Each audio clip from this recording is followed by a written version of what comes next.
Charlie Chaplin के धारीदार suit, सफेद शर्ट, गले में टाई और गोल अंग्रेजी हैट पहने अहमद अल शाज़ली थिएटर के छोटे छोटे खाके पेश कर रहे हैं, जिनमें वो इस बरतानवी कॉमेडियन की हरकतों सकनात और चेहरे के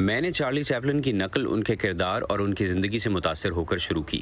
उन्होंने मुश्किल ज़िंदगी गुजारी। जब मैंने ख़ुद को उनकी शख्सियत में ढाला तो मिस्र में लोगों ने चार्ली चैपलिन के बारे में मालूमात की तलाश शुरू की। उन्होंने चार्ली चैपलिन की फ़िल्में और वीडियोज़ तलाश की। ये चार्ली चैपलिन के किरदार को दोबारा ज़िंदा करने की भी एक कोशिश है।